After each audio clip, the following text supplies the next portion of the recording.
I took a trip to Lisburn, Ireland, so you never have to. Good morning! Today I am taking a wee trip from Belfast to Lisburn. It is a whopping 5 miles down the road, and I think I am going to catch the correct train.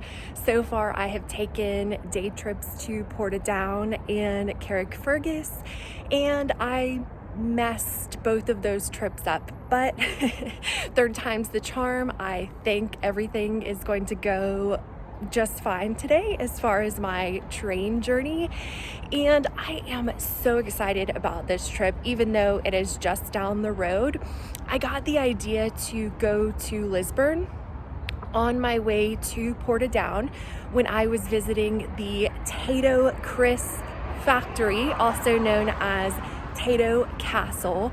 And before Lisburn, there's actually a stop called Hilden, and it kind of got my attention. And when I Googled it, I noticed that there was an old mill there called Hilden Mill that I want to check out.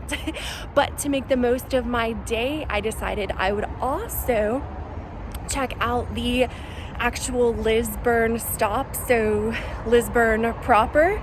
And when I was looking up things to do in Lisburn, I discovered that there's something in Lisburn that I have been wanting to go to for years, but I had just completely given up on because it's not a typical tourist attraction. It's not something that you can go inside.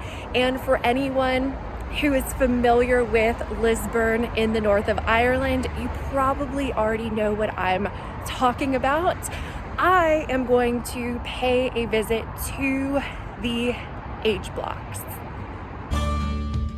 Spoiler alert, I was not actually able to visit the H blocks of Long Kesh, also known as the Maze Prison. My first stop of the day was the Hilden train stop to pay a visit to the Hilden Mill. Well, I made it to the Hilden stop, which is technically already in Lisburn. I assume it's a bit on the outskirts though, and now I am going to walk to Hilden Mill.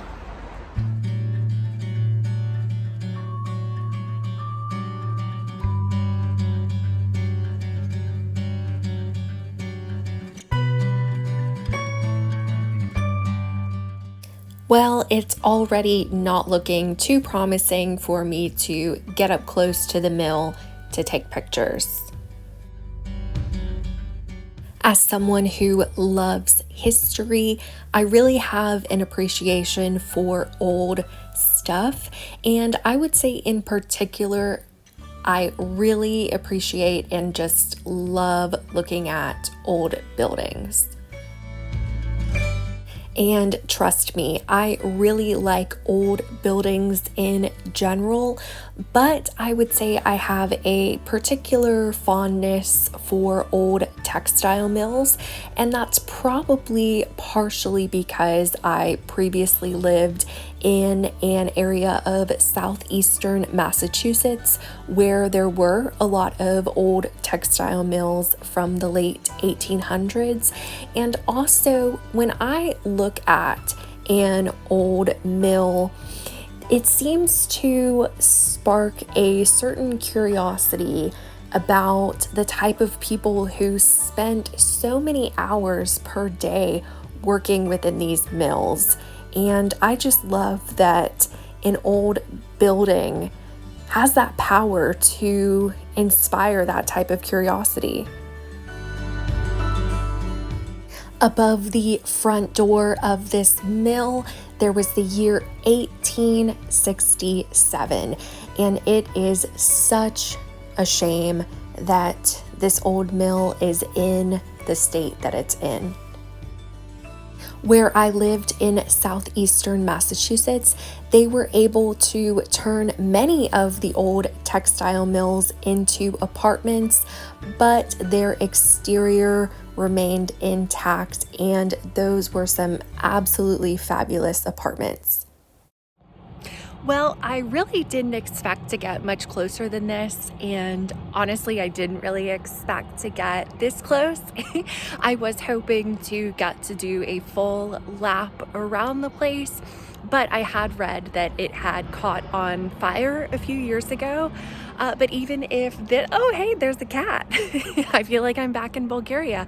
But even if this is as close as I can get, this is still awesome. Hey.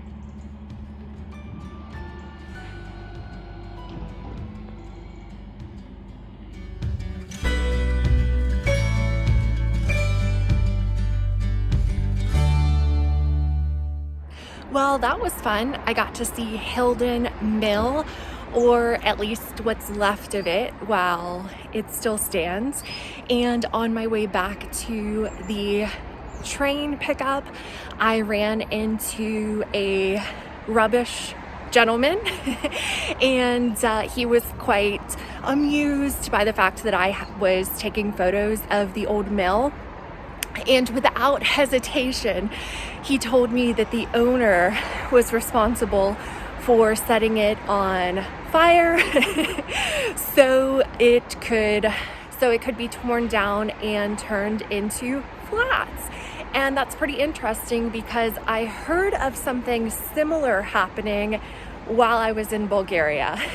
Investors acquiring old properties that couldn't be turned into anything, just kind of sitting on those properties.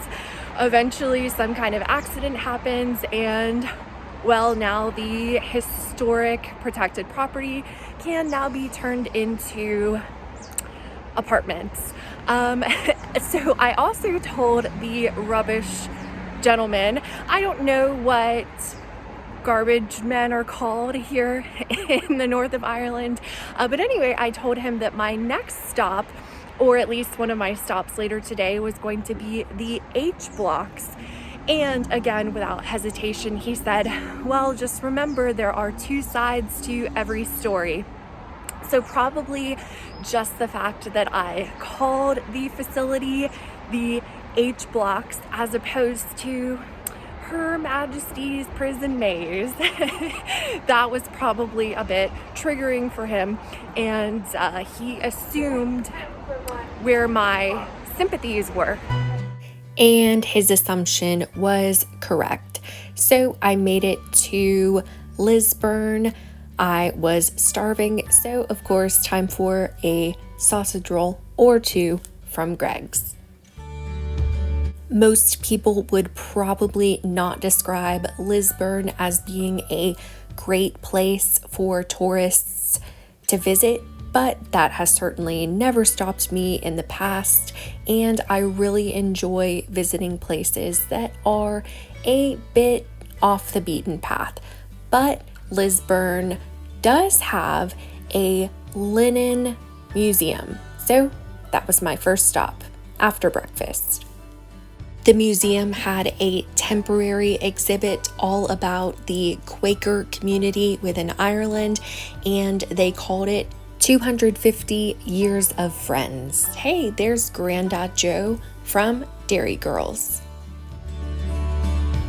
If you didn't know, linen production has been a cornerstone of Ireland's industrial history, particularly in the 18th and 19th centuries, when the country became renowned for its high-quality flax cultivation and weaving, with Belfast earning the nickname Linenopolis as the global center of the linen industry.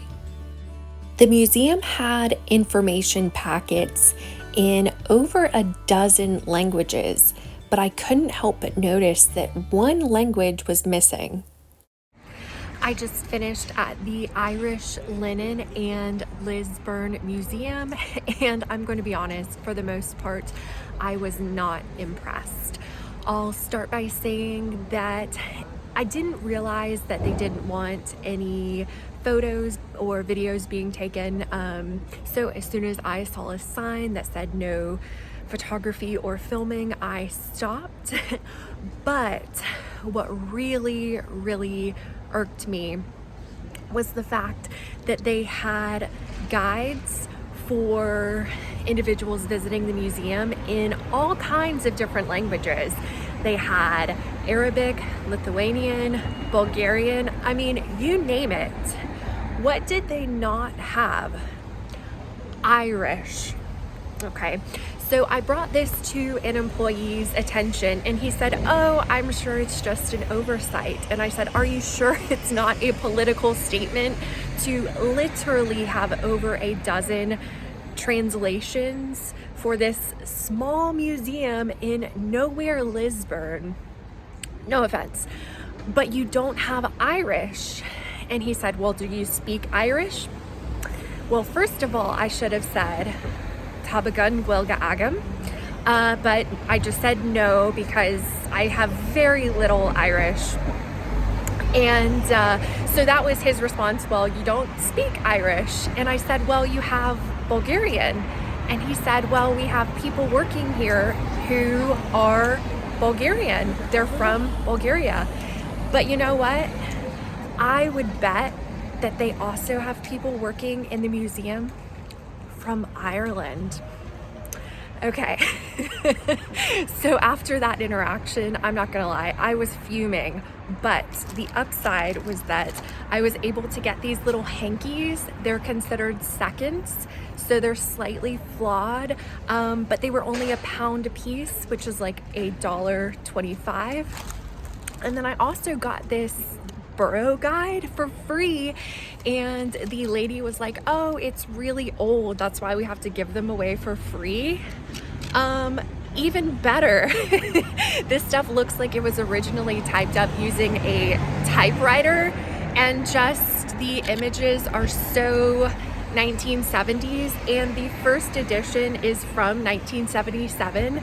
I guess these were reprints from 2010, but okay, so that made the experience not terrible, but I am very disappointed that there was no Irish language translation.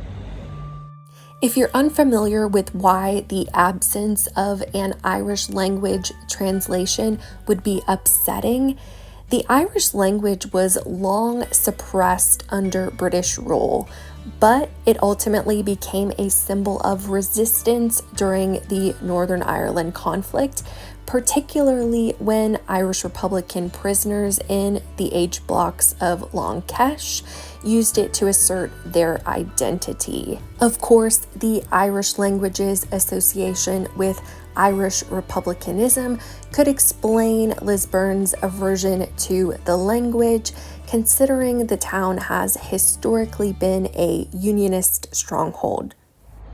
I'm getting ready to order my taxi to the H blocks, and I'm really curious how this is going to go over.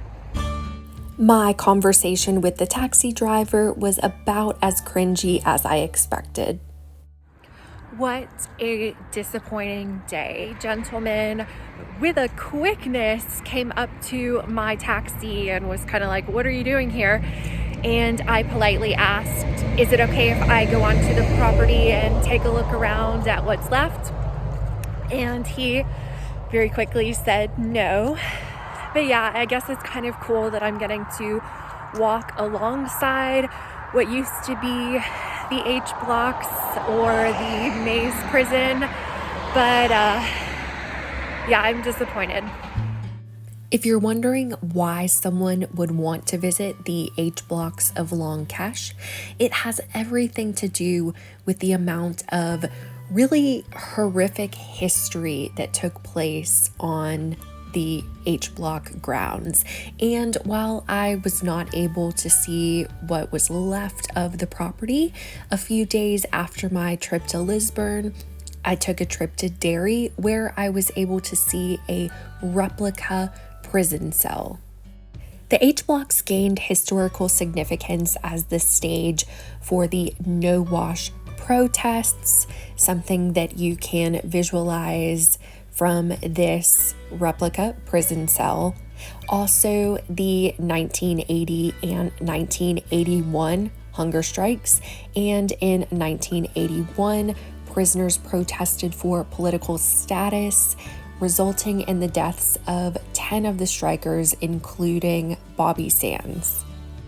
The no-wash protests highlighted the extreme lengths prisoners were willing to endure for their cause, smearing excrement on walls and refusing to bathe to resist British prison policies.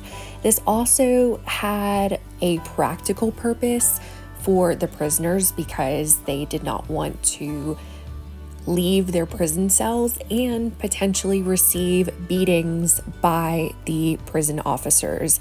And it's my understanding that that was a regular occurrence for the Irish Republican prisoners in the H blocks of Long Kesh.